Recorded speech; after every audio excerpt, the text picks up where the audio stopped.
अंबाला के बलदेव नगर में आयोजित जनसभा में मनोज तिवारी ने भाजपा उम्मीदवारों के लिए वोट मांगे और मंच से ऑपरेशन सिंदूर की बरसी का जिक्र भी किया।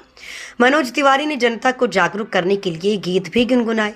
वहीं पश्चिम बंगाल में ममता बनर्जी द्वारा इस्तीफा न देने की बात पर मनोज तिवारी हंस दिए और कहा, क्या ममता के इस्तीफा न देने से वो मुख्यमंत्री बनी रहेंगी। जनसभा में मुख्य तौर पर सांसद कार्तिकेय शर्मा व पूर्व केंद्रीय मंत्री विनोद शर्मा भी शामिल हुए। उन्होंने साफ तौर पर कहा कि वे हर इलाके में जनसभा कर रहे हैं और लोगों के बीच जा रहे हैं। माहौल भाजपा के पक्ष में है।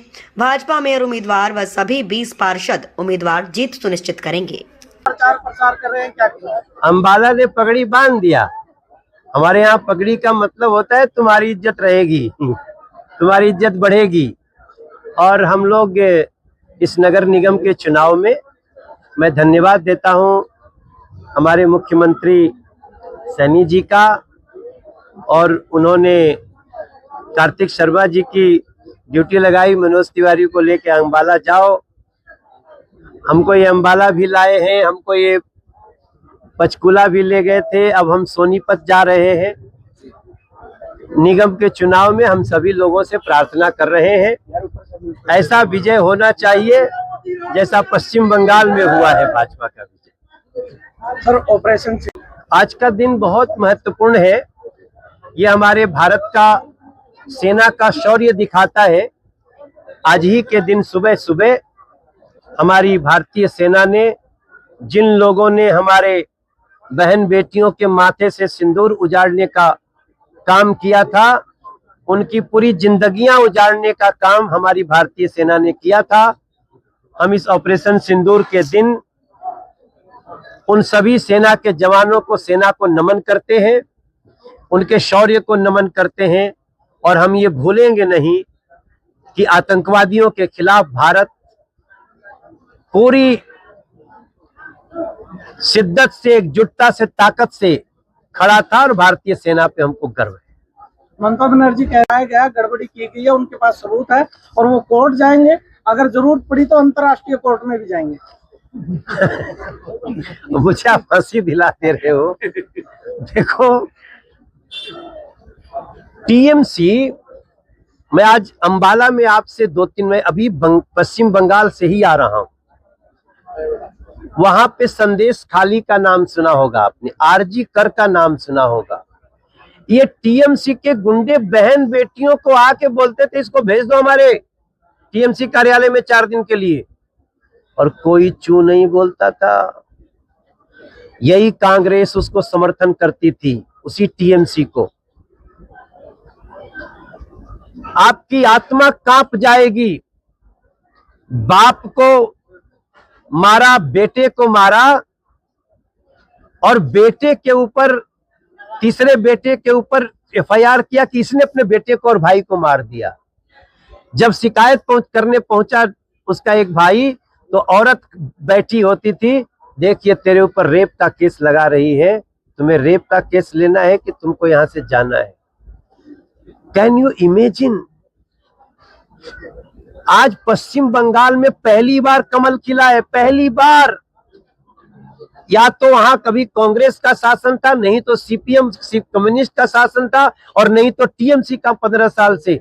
वहां के लोग, हम आप जो कहते हैं ना, मैं यहाँ उदाहरण दे रहा था कि हमको, आपको, कार्तिक को, हमारे मेयर को, पार्षद को कोई डांट भी देगा ना, तो हम बोलेंगे भाई क्या दिक्कत हो गई। वहां पेड़ पे लाश लटका दी जाती थी सवाल पूछने पर। इसी देश में है ना पश्चिम बंगाल, और वो टीएमसी की नेता होता था, ममता बनर्जी के नेतृत्व में होता था। साइन नहीं करने से वो मुख्यमंत्री रहेंगी? अगर ऐसे ही मुख्यमंत्री रहना होता तो जो बैठ गया वो तो बैठा ही रहता। जनता वोट दे करके विधायक बनाती है, मुख्यमंत्री बनाती है, प्रधानमंत्री बनाती है, मेयर बनाती है, पार्षद बनाती है। ममता बनर्जी आतंक की पर्याय है। उसका भाई, उसका भतीजा, भाईपो, वो अमित शाह को चुनौती दे रहा था, अमित शाह को धमकी दे रहा था। आप लोगों में तो सुना होगा कि अपने बाप के बेटे हो तो 4 बजे 4 मई को रखना। उसके सर पे वहीं जा करके आज अमित शाह जी कल ही रात दिल्ली से निकले, आज वो बिहार होंगे, शाम तक वो पश्चिम बंगाल में होंगे। अभी मुख्यमंत्री का शपथ है हम लोगों के यहाँ 9 तारीख को। और आप सबको बता दूं, ममता बनर्जी जीवन में कभी अब राजनीति में वापस नहीं आ सकती। सर अब बंगाल तो फतेह कर लिया, अब पंजाब किस तरीके से करें? देखो, हम फतेह नहीं करते हैं, हम दिल जीतते हैं। हम दिलों को जीतते हुए जा रहे हैं। तब हम पश्चिम बंगाल जीते हैं, तब हम आसाम तीसरी बार जीते हैं, और हमें पूरा विश्वास है इस बार हम पंजाब का भी दिल जीतने जा रहे हैं। भाग्य था अम्बाला में और पंचकूला में, अब सोनीपत जा रहे हैं। और एक ही बात है कि पूरे हरियाणा वासियों ने, पूरे अम्बाला वासियों ने, पंचकूला वासियों ने, सोनीपत वासियों ने अपना मन बना लिया है कि वो किस तरह की राजनीति को समर्थन करना चाहते हैं, किसकी सोच पे चलना चाहते हैं। और माननीय नरेंद्र मोदी जी ने जो रास्ता दिखाया है राष्ट्र भावना का, उसके ऊपर चलना चाहते हैं। और ये बात बहुत साफ हो चुकी है, जिस तरीके का रिस्पांस कार्यक्रमों में मिल रहा है, जहाँ जहाँ भाई साहब गए, आज सुबह से कार्यक्रम चल रहे हैं लगातार, लोगों ने अपना मन बना चुके हैं, अपना मत बना चुके हैं कि वो वोट की चोट से अपना जवाब देंगे। जो भी विपक्षी पार्टियां कहती हैं, लोकतंत्र में, लोकतंत्र एक पर्व की तरह होता है और लोकतंत्र के अंदर असली ताकत लोगों की होती है और लोग अपनी वोट की चोट से फैसला करते हैं।